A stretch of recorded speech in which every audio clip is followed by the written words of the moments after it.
perfectly balanced notes. Percol, crafted for connoisseurs.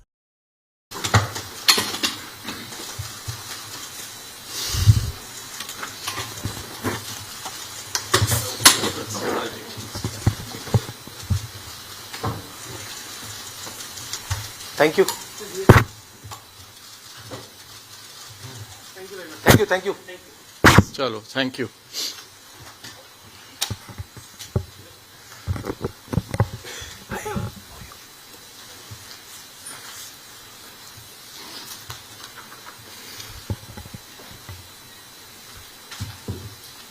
Room is clear, right? Yeah. So with your permission, we'll start. Yes, let's. So hello and good afternoon. Welcome to this post-monetary policy press conference, third in this financial year 2025-26. I welcome Governor Shri Sanjay Malhotra, Deputy Governor Shri M. Rajeshwar Rao, Shri T. Ravi Shankar, Shri Swaminathan J. and Dr. Poonam Gupta. I also welcome Executive Directors Dr. Rajiv Ranjan and Dr. Ajit Joshi, as also our other colleagues from Reserve Bank. Before we begin, a few housekeeping announcements. I'll request media friends present here to switch off their mobiles or keep them on silent. Further, please restrict to one question per person. It is very important so that everybody gets a chance to ask. While asking the question, you please switch on the mic in front of you so that others who are logged on to this or listening to this streaming, they are able to hear. And once you are done, please switch it off. And sir, there are 23 participants from media today. And with your permission, I'll start taking the names. Yes, please. So I'll request Ms. Lata to ask her question. Thank you very much for the opportunity, Governor. You have given the growth forecast at 6.5, retained it, and given the forward forecast at 6.6. How much of the tariff impact have you factored in? Is there a lack of clarity on tariffs and therefore nothing is factored? And hence, if the tariffs stay or even increase, is there a likelihood that you will be lowering it? I'm asking you particularly because that phrase, very limited space for monetary easing, is absent in the entire speech. So if you lower, will that phrase reappear? Or will that phrase have no chance of appearing because the year ahead inflation is 4.9? Yeah, so first of all on growth, you are very well aware that we had already reduced our forecast, which was earlier 6.7% to 6.5%. So some of the global uncertainties have already been factored in the revised growth forecast. However, there is still a lot of uncertainty, as was also mentioned in my statement, and it's really very difficult to predict as to what the impact will be. Going forward, as we have mentioned, we will maintain a very, very close vigil on the incoming data and take a call. As of now, we do not have sufficient data to revise our GDP forecasts. As to your question on the absence of the word or the phrase very limited space, that was in the context when we moved from accommodative to neutral. We are continuing in neutral, and so that's why you don't find a mention of that in this statement. Is it because it is 4.9%? That's why you're saying? Why is that phrase absent? Is it because of high inflation, or is it because we don't know enough about growth? See, we will continue to monitor our macroeconomic conditions on a policy-to-policy basis and accordingly take a call. So it's all, very, very uncertain. We already did 100 basis point rate cut. The other thing is that monetary policy transmission is still happening. So we will continue. We'll continue to do whatever is required to facilitate good growth while, of course, maintaining price stability. Thank you sir. दाहिनी तरफ दूरदर्शन से श्यामा जी अपना प्रश्न पूछें. Namaskar, sir. Sir, is RBI worried about the fact that these global changes, trade changes, will push up the inflation as the imports will get expensive? See, if till now, first thing is that in India, we are less dependent on the outside insofar as inflation is concerned, and the other thing is that if at all there is an impact, there is also an impact on the growth, on the demand, and that has a reverse impact. We mentioned this, we elaborated this in our monetary policy statement that we made, I think, a couple of months ago, where we highlighted this aspect, that it moves in both directions. As of now, we don't see a major impact of this unless we have retaliatory tariffs and so on and so forth, which I really do not foresee. I request our DG if you would like to add something. Sure. In addition to what Sir said, let me also remind that our inflation basket, nearly half of it consists of food, which does not get impacted directly by global developments. A significant part consists of non-tradables, which again does not get impacted by global developments. So to that extent, a first-order direct impact of these evolving uncertainties on India's inflation is likely to be very, very limited. Thank you, sir. Thank you, ma'am. I'll ask Manojit Saha from Business Standard. Thank you, sir. What has stopped the MPC from, given that you have reduced the inflation forecast to substantially lower to 3.1%, so what has stopped the MPC from a rate cut? Because you have indicated that you will be forward-looking, you will be proactive in interest rate decisions. So what actually stopped MPC from a rate cut? And if you can throw some light on whether the monetary policy is effective on pushing loan growth, because loan growth continues to be tepid despite a 100 basis point rate cut. See, the reasons for maintaining the policy rate are very, very clearly stated in our resolution, which also found a mention in my statement. Let me reiterate those. One, monetary, we did first of all, a front-loaded rate cut, 100 basis points over a short period of 4 months, February to June. Transmission is still happening. Uncertainties still continue. The situation is still evolving. Insofar as inflation is concerned, the projections are more or less, if you discount food, which is very volatile. I think I mentioned it somewhere earlier also, that while our headline and food inflation over the last 8-9 years since FIT was introduced has been at 4.9%, the volatility in food prices is of the region of 3% on an average. The deviation, the absolute deviation is 3%, 5.9 plus minus 3% is the average. Whereas that in core is much less, about 1.1% in absolute terms. So the changes that have happened are primarily because of food and not core inflation. Core inflation, in fact, has only gone up slightly from the previous months.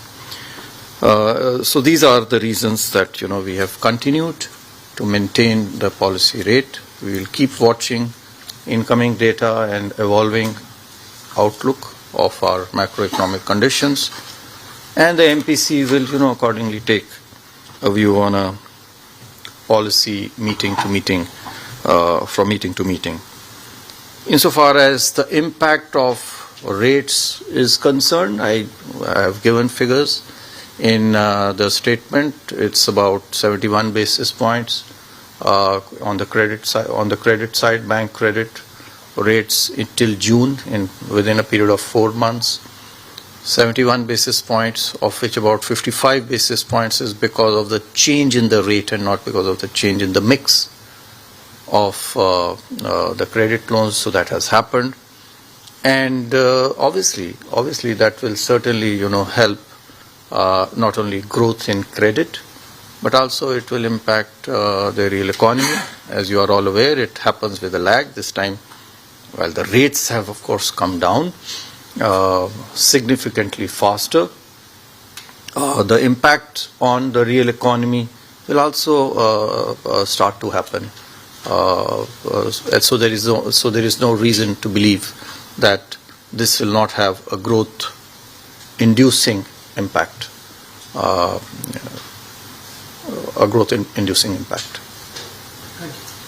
Thank you, sir. Next, we'll have Mr. Mayur Shetty from Times of India. Thank you, sir. You explained the credit. The slowdown in credit demand. You said that there is some shift to other financial instruments, but the sectoral figures show that even housing, which typically goes up when rates go down, has slowed down. What do you think is the reason for this? I think it's important to first of stress तो मैं हाँ, कुछ दिन से परेशान दिख रही हो. ये लो तुम्हारे स्ट्रेस का सलूशन. स्ट्रेस के लिए कौन कुछ लेता है? मैं लेता हूँ. स्ट्रेस को अनदेखा ना करे. स्ट्रेस से हो सकती है सीरियस हेल्थ प्रॉब्लम्स. लीजिए रोज हिमालय अश्वगंधा, जो स्ट्रेस को कम करने में मदद करे और हेल्थ रखे fit. We should be hesitant in extracting signals out of that data. So it is the long-term data that is more relevant to be making any to get any insights out of it. And on the other hand, I would also like to point out, so these fluctuations will be there. There will be noise, as you are aware, there will be noise. So we have to remove that noise. How do you remove that noise? Becomes very difficult if you are actually looking at data on a month-to-month, day-to-day basis. Having said that, housing credit, I think overall it's doing well. It's doing very well. It may have moderated somewhat, but these are to be expected. There will be some ups and downs. I think overall housing credit is 14% as we speak, which is very good, which is more than our average credit growth rate of about 10% that we are having this year. And some of the impact, as I mentioned, happens with a lag. We have reduced the rate, so while the reduction in the rates has happened, it translating into credit growth rate, people take their time to. It's a long-term investment. Housing is not a short-term investment that you go to the market, you buy a consumer durable. It's not like that. It's a long-term investment. So that also has an impact to play over here. Thank you. Thank you, sir. अब मैं जी business से एकता सूरी को आग्रह करता हूँ कि प्रश्न पूछें. Good afternoon sir. सबसे पहले बधाई सर. प्रधानमंत्री पीएम मोदी ने आरबीआई को धन्यवाद किया है कि आपने ग्राम पंचायतों में फाइनेंशियल इंक्लूजन के लिए कैंप लगाए सर, उसके लिए कंग्रेचुलेशन. सर मेरा सवाल ये होने वाला है कि इस बार अगर हम बैंक्स के रिजल्ट्स देखें तो इसमें हमें एनपीए बढ़ता हुआ दिख रहा है, और अगर हम एमएफआई सेगमेंट की बात करें तो वो पिछली बार भी आपने कंसर्न रेज किया था कि उसमें एनपीए बढ़ रहे हैं. उसको लेकर क्या हम किसी तरह की रूल्स नियम सख्त होते हुए देख सकते हैं, खास करके तब जब जो एनबीएफसीज हैं प्रायोरिटी सेक्टर में ये पैसा उठाती हैं, लेकिन मनी लेंडर के जैसे रेट्स बढ़ चुके हैं इनके, तो उसको कर्ब करने के लिए क्या हम रूल सख्त होते हुए देख सकते हैं? और दूसरा ये सर कि अगर म्यूल हंटर की बात करें तो बहुत से बैंक्स ने इम्प्लीमेंट कर दिया है, तो अब आम लोगों का पैसा कितना जल्दी वापस आ सकता है, फ्रॉड से गया हुआ पैसा, और कितना सुरक्षित है अब पैसा उनका? आपने एक तो कई सारे प्रश्न एक साथ पूछ लिए हैं, तो सबसे पहले आपको जो है धन्यवाद। आपने जो बधाई दी है फाइनेंशियल इंक्लूजन के लिए, वो हमारे लिए बहुत सबसे ज़्यादा अहम है, महत्वपूर्ण है, और इसका जिक्र हमने अपने मॉनेटरी पॉलिसी स्टेटमेंट में भी किया है। तो हम चाहेंगे आप सबके माध्यम से कि ये जो हमारा प्रयास है, उस प्रयास को आप सभी अपने श्रोताओं और अपने व्यूअर्स तक आप पहुंचाएं, और इसको आप पब्लिसाइज करें ताकि लोग जो है इसका अधिक से अधिक लाभ उठा सकें। जो आपने बात कही कि कुछ एनपीए बढ़े हैं, मेरी ऐसी जानकारी नहीं है। कुल मिलाकर के, जैसा कि मैंने अपने वक्तव्य में आज जो हमारा मॉनेटरी पॉलिसी का वक्तव्य था उसमें भी मैंने निवेदन किया कि कुल मिलाकर जो हमारे नेट एनपीए हैं, जो हमारे ग्रॉस एनपीए हैं, पूरे बैंकिंग क्षेत्र को जब हम देखते हैं 2.2% ग्रॉस, 0.5 से लेकर के 0.6% तक नेट एनपीए है, तो वो काफ़ी संतोषजनक है और उसमें वृद्धि नहीं हुई है। यह संभव है कि कुछ एक क्षेत्रों में, जैसा कि आपने बताया एमएफआई में, अनसिक्योर्ड लोन्स में, वहाँ पे निश्चित रूप से कुछ एनपीए बीच में बढ़े थे, जिसकी वजह से हमने क्रेडिट जो वेट्स हैं उनके ऊपर में बढ़ाए थे। और उसके बाद में हमने ये भी देखा कि जो एक बहुत अधिक दर से वृद्धि हो रही थी क्रेडिट की, ऋणों की इन क्षेत्रों में, एमएफआई और अनसिक्योर्ड पर्सनल लोन्स में, उसमें उसके बाद में कमी भी आई है।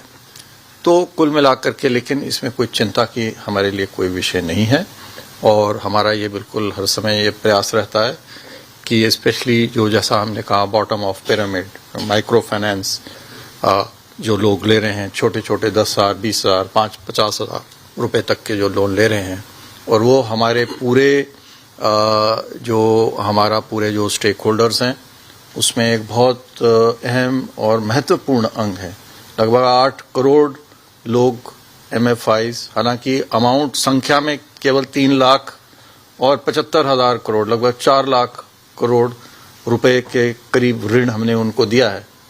कुल मिलाकर 180 लाख करोड़ में से, वो प्रतिशत में 2% ही लगता है, लेकिन लगभग 8 करोड़ लोग हैं, जो कि हमारे जो टोटल लोन अकाउंट्स हैं, या लोन अकाउंट्स 8 करोड़ हैं, व्यक्ति हो सकता है कम हो, क्योंकि एक व्यक्ति कई बार जो है 2-2 लोन भी ले लेता है। तो ये हमारे लिए एक बहुत महत्वपूर्ण और बहुत इम्पॉर्टेंट श्रेणी है, और इसके लिए जो भी हमारे को करना है ताकि और इनका फाइनेंशियल इंक्लूजन हो, जैसे कैंप्स भी हम लगा रहे हैं, वो उसके ऊपर में हम कार्य करते रहेंगे। तीसरा आपका प्रश्न है mule Hunter.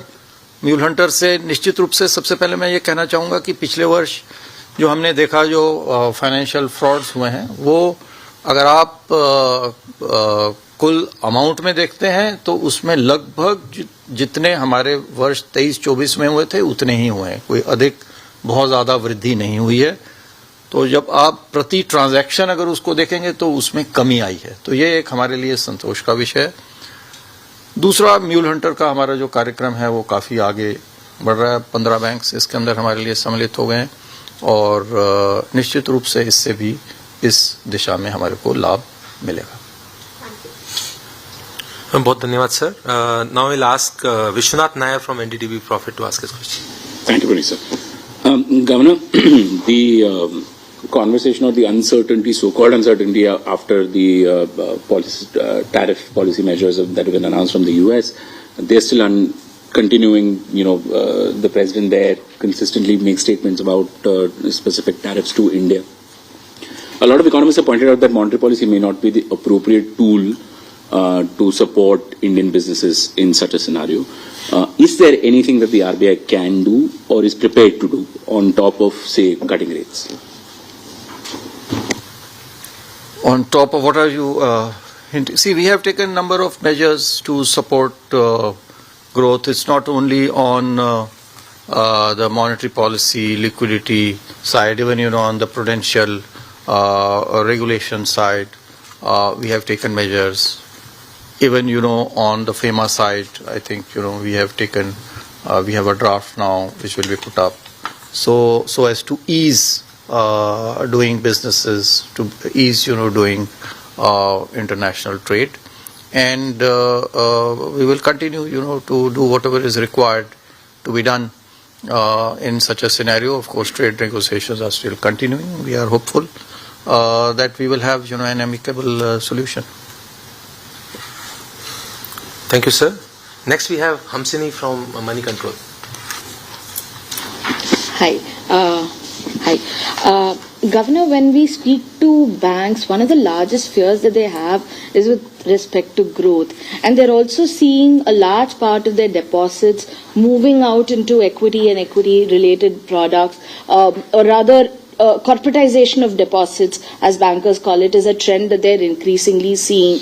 In this context, how much room do you further envisage for transmission of rates? Because we've already seen a healthy transmission as far as lending is concerned. Numbers are in the ballpark of 71 on the lending side, and on deposits it's 87.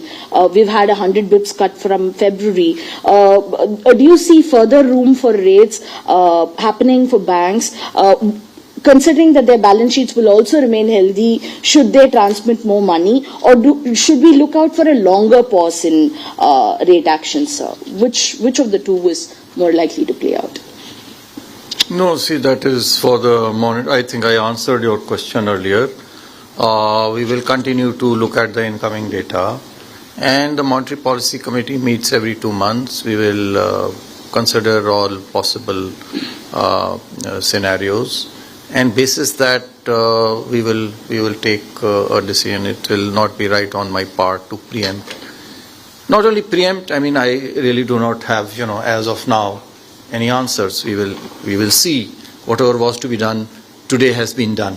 So let's wait for another 2 months and see how the economy actually shapes up, how the monetary policy transmission is actually happening, how the real economy is responding to all these things, and then we will again, take up. As we have mentioned, we will not be found wanting in whatever is required to provide the right balance of price stability and economic growth for the development of our country. Thank you. Thank you, sir. Now I'll ask Mr. Ashish Agashe from PTI. Thank you so much, sir. So with your statement today, and especially by making the point that food inflation is very volatile, are you probably, and your projections also, so are you sort of probably preparing for a longer pause on the rates front from here on, sir? Same question asked in a different way, so I don't have anything more to add. Sorry. Thank you, sir. Next we'll have Mr. Anup Roy from Bloomberg. Sir, if India has to stop buying Russian oil or has to revert back to that 1% of the total oil purchase that we had with Russia, what could be the impact on inflation? Has the RBI done any study, or do you have any assessment on that, preliminary assessment? See, how the inflation will pan out, I think some of it the DG also mentioned. Of course, crude is an important element in determining our inflation, but at the same time, let's keep two things in mind. It's not only Russian oil. Oil earlier, I mean, and it's not only Russian oil that we are taking. We are taking oil from many other countries. The mix, if the mix changes, what is its impact on prices? What is the global commodity prices of crude? It will depend on all that.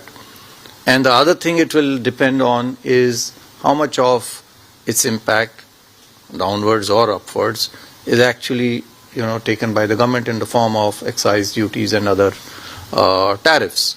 So we don't see any major impact as of now because of this on inflation, because I think the government over there will take an appropriate decision on the fiscal side in case there is any shock over there. Thank you, sir. Anurag Shah from ET Now, Swadesh. नमस्ते sir. Sir, जिस तरह से आपने आज अपनी policy में 3 consumer centric ऐलान किए और उन 3 कंज्यूमर सेंट्रिक ऐलान के अंदर से जो करोड़ों जनधन खाते हैं उनकी केवाईसी की जाएगी और उनको इंश्योरेंस के प्रोडक्ट और पेंशन के प्रोडक्ट भी ऑफर किए जाएंगे, तो सर इसमें मैं आपसे समझना चाहता था, क्या जो एक म्यूल अकाउंट है एक बहुत बड़ी समस्या बन गई, जिसपे पर ट्रांजैक्शन में तो आपने बताया कमी आई है, लेकिन अभी एक और यूपी पुलिस के द्वारा एक बहुत बड़ा मामला पर्दाफाश किया गया है, पिछले महीने भी किया गया था बहुत बड़े पैमाने पे, कि जो अकाउंट्स है कई सारी बड़ी बैंकें भी है जो मृत लोग कुछ महीने पहले डेथ हो चुकी है, लेकिन बड़ी बैंकों के द्वारा भी उनके केवाईसी किए जा रहे हैं, उनकी अकाउंट ओपन किए जा रहे हैं, ट्रांजैक्शन हो रहे हैं और ये बड़े पैमाने पे चल रहा है। तो उसको देखते हुए भी सर ये केवाईसी जो है बड़े पैमाने पे की जाएगी। और सर एक आपने उसी संदर्भ में जो कहा कि नीड एनालिसिस बहुत जरूरी है बैंकों के जरिए जो प्रोडक्ट बेचे जाते हैं, तो सर नीड एनालिसिस को लेकर क्या कोई फ्रेमवर्क लाया जाएगा और किस तरह से नीड एनालिसिस होगा? आपने निश्चित रूप से बहुत महत्वपूर्ण अहम सवाल आपने उठाए हैं और इसके लिए हर समय जो रिजर्व बैंक है, बैंक्स है, वो जागरूक हो रहे हैं। चाहे वो म्यूल अकाउंट के बारे में आपने कहा, रिकेवाईसी के बारे में आपने कहा और आपने मिस सेलिंग के बारे में आपने कहा, तो इसके लिए कई सारे कदम हमने उठाए हैं। म्यूल अकाउंट का एक प्रोजेक्ट हम ऑलरेडी चला रहे हैं, वो शीघ्र ही हम उसको लागू करेंगे, उससे इसमें मदद मिलेगी जैसा कि मैंने पूर्व में बताया। और मिस सेलिंग के लिए भी हम समय समय के ऊपर में हमने अपने बैंक्स को, रेगुलेटेड एंटिटीज को सावधान किया है। मेरा और इसमें और निश्चित रूप से इसमें सुधार की गुंजाइश है। मैं ये नहीं कहूँगा कि सुधार की गुंजाइश नहीं है, लेकिन काफ़ी सुधार पहले से इसके ऊपर में हुआ है और हम और आगे भी इसमें और अधिक कदम लेकर के इसमें और सुधार करने का प्रयास करेंगे। सर, क्रेडिट लिंक इंश्योरेंस से अगर दुनिया भर में हम देखें तो रेगुलेटर है, वहां पर क्रेडिट लिंक इंश्योरेंस कहीं पर भी नहीं है, केवल भारत के अंदर ही क्रेडिट लिंक इंश्योरेंस को ज्यादा प्रोत्साहन दिया जाता है। नहीं, मेरे हिसाब से ऐसा नहीं है कि केवल भारत में ही। आप शायद ये कह रहे हैं कि बैंक एश्योरेंस, आपका शायद कहना कि ये bank assurance, banks insurance products भी बेचें केवल भारत में है, ये ऐसा सही नहीं है। कई अन्य देश हैं जहाँ पे बैंक्स इंश्योरेंस प्रोडक्ट्स बेच रहे हैं, अन्य प्रोडक्ट्स भी बेच रहे हैं। और इसमें देखिए, इसमें लाभ यह है कि एक नेटवर्क जो हमने ऑलरेडी पूर्व में बनाया हुआ है, यदि वही नेटवर्क के थ्रू एक से ज़्यादा प्रोडक्ट्स यदि बेचे जाते हैं तो जो कॉस्ट्स हैं, इकोनॉमीज ऑफ स्केल आती हैं, कॉस्ट जो हैं वो कम होती हैं और जो फाइनेंशियल इंक्लूजन है उसको मदद मिलती है, स्पेशली जो ग्रामीण इलाके हैं वहाँ पे। तो उसी को ध्यान में रखते हुए हमने ये यहाँ पे अलाउ किया और ऐसे बहुत सारे अन्य देश हैं जहाँ पे इसको अलाउ, जहाँ पे ये चालू है, जहाँ पे ये अलाउड है।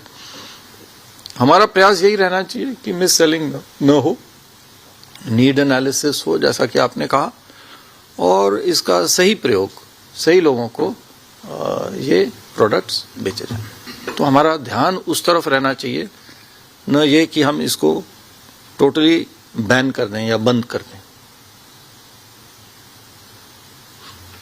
Thank you sir. Next will be Sangeeta Mehta from economic times. Thank you, sir. Sir, you've spoken about transmission on the deposit side, almost 87 basis point, and it's still unfolding.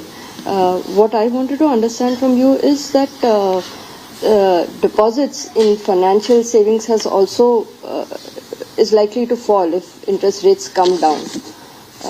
Share of deposits. So in that sense, there is also the perception that people would move to a riskier assets, savings would move to high yielding assets like mutual. So are you seeing this impacting banks' deposit growth and also banks' ability to fund corporates? So let me take your second question first. The ability of the banks to fund corporates, I don't think that is getting in any way impeded because of this. The banks have sufficient funds in order to meet the needs of the economy, be it corporates, be it households, be it the government sector. So that is certainly not impeded. Yes, to your first question as to whether there is a shift, there is certainly a shift from banking to equity, from debt to equity. I think that is, on the whole, it's a healthy trend for any economy. As it grows, there should be a good mix, and I think we are moving towards that. We should not be unduly concerned about that. Thank you, sir. Next, I'll have Aryan from Informist Media. Sir, thank you so much for the question. First, just a clarification, do the FY27 CPI estimates take into account any changes in the weightage of the CPI basket, which is expected in February next year? No. Okay. So then coming to the question, inflation projections seem to show that the current food inflation trajectory will not last, in the sense that core inflation will overpower it in the coming quarters. Can the continued good monsoon and supply side measures not keep CPI nearer the target of around 4% in the next year as well? See, we have given our projections, but when we give this projection, there are risks, on both sides. Okay. So, can it not be downwards? Of course, it can be downwards, it can be upwards. That's the short answer to your question. These are projections, these are very difficult things to do. We had projected earlier, and not only we, some of the professional forecasters too, you are aware, we had all projected a 3.7, we had projected 3.7, they had in fact projected a 3.8% average growth rate, inflation rate for this year, and we have all been surprised this time. So these are projections, these are difficult things to do. I would certainly not venture to say that it cannot be lower than this. So just to follow up on this, would you then give greater primacy to core CPI going ahead, considering the minutes of the last meeting also mentioned it, and you have also mentioned it in your statement? Both are important. Core as well as headline, both are important. What weightage is to be given at what point of time, and the outlook, again, that is something which the MPC looks at it from meeting to meeting. And I did say, and we are on record to say this, that there is higher volatility in food prices, they can be transient, and so you have to see these things and sometimes, look through if you feel that some of the inflation is because of transient reasons. Thank you, sir. Next, I'll have Swati Bhatt from Reuters. Thank you, sir. So just sticking to the trade talks, it seems like on the face of it, the diplomatic relations between India and the US have also soured to some extent. You would be more privy to what's happening there. But so just wanted to understand, would it impact the foreign portfolio inflows and foreign investments into India because of the way things stand? And subsequently, what would the impact on the rupee be? Are you concerned and looking at it internally at RBI? Thank you.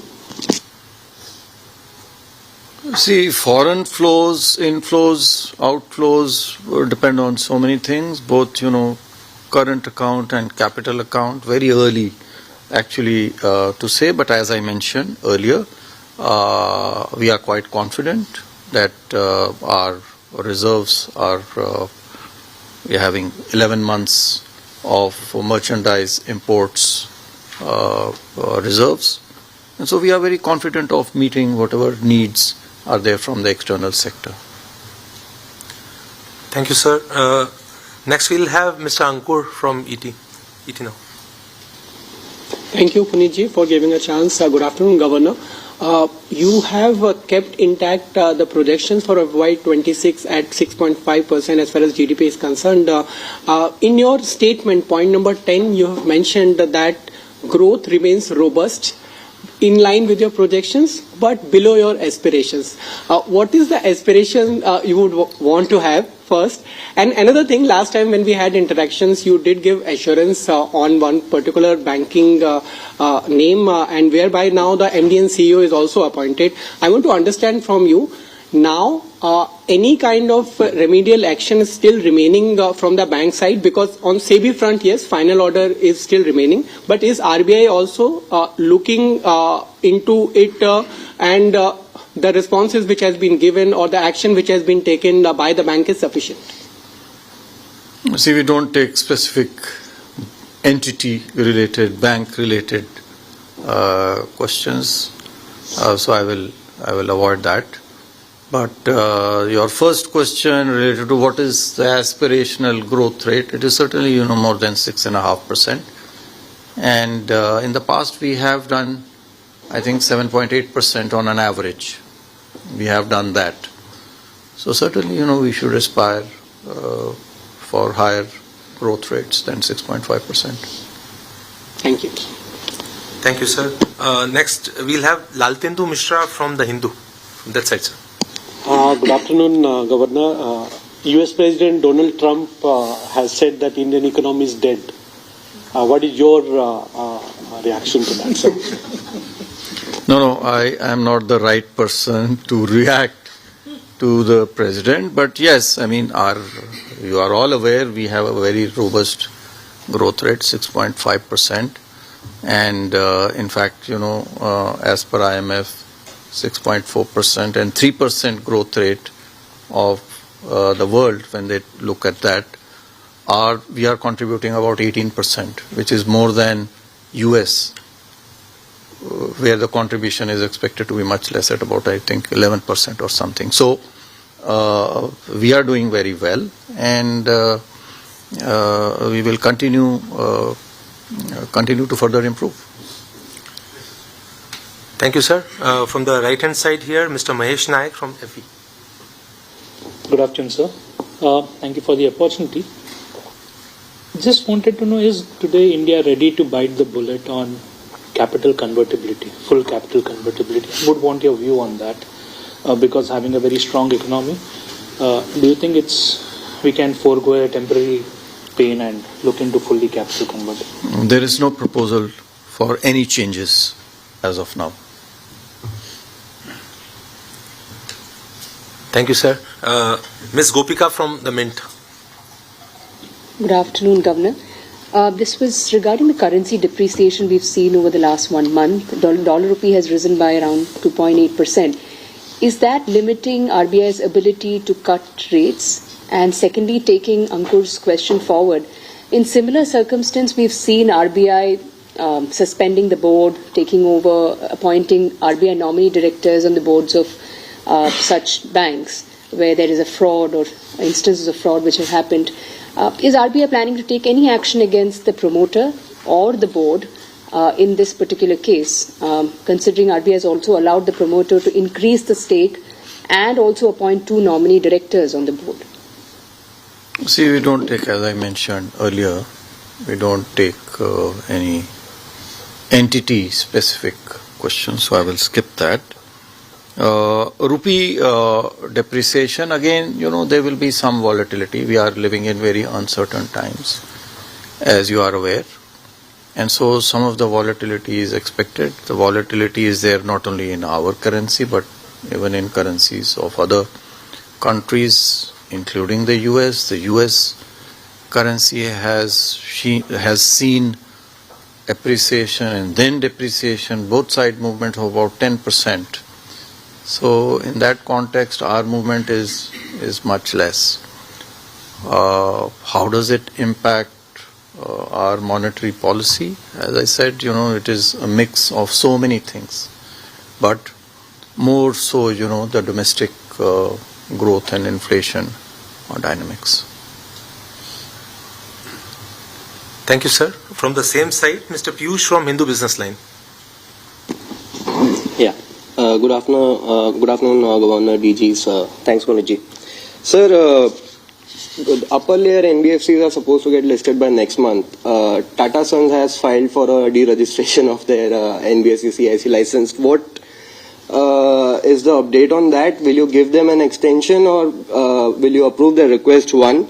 Second, Ravi Shankar sir, some of the banks have actually started applying charges on UPI to payment aggregators and merchants of some categories.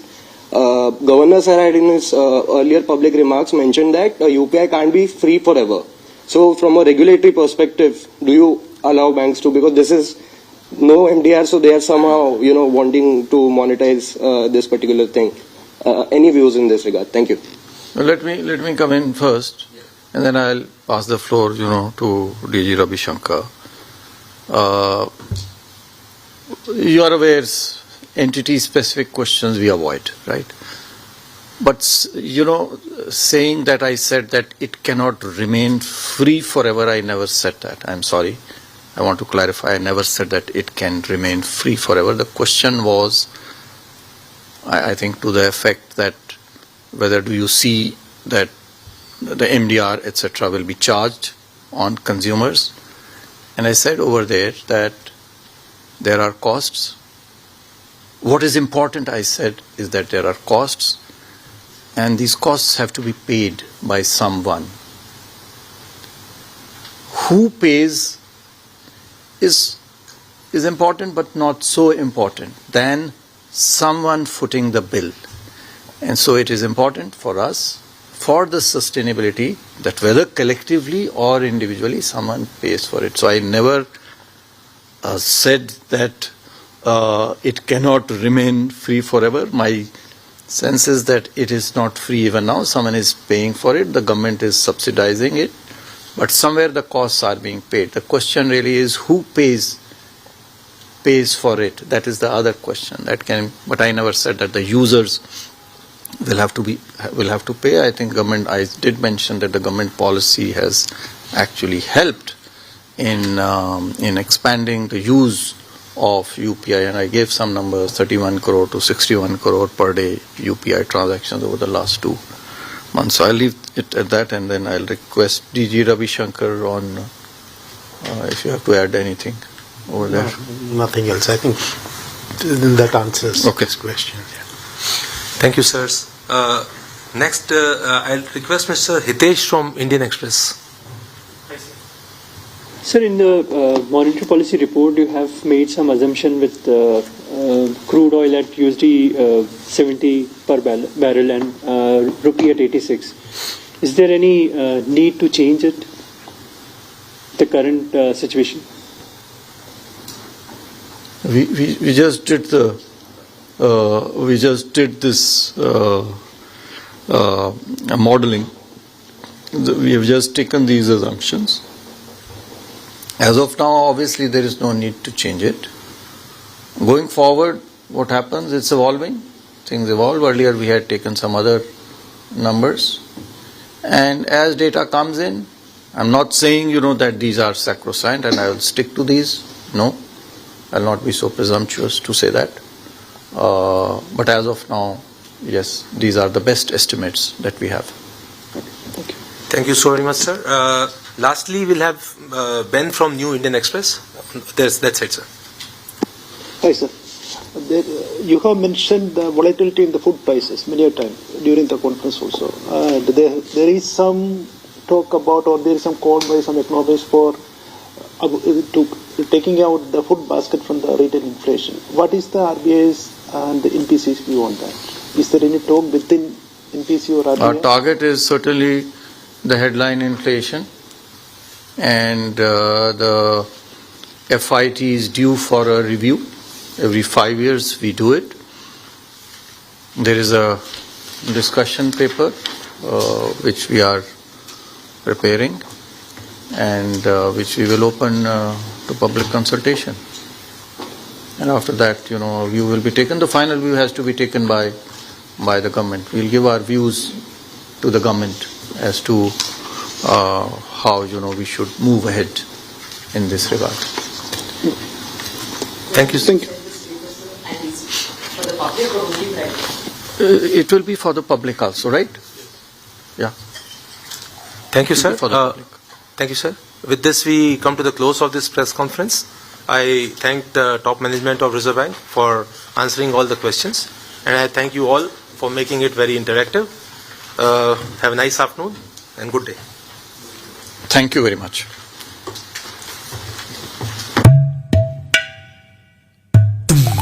So, hello and good afternoon. Welcome to this post-monetary policy press conference, third in this financial year 2025-26. I welcome Governor Shri Sanjay Malhotra, Deputy Governor Shri M. Rajeshwar Rao, Shri T. Ravi Shankar, Shri Swaminathan J. and Dr. Poonam Gupta.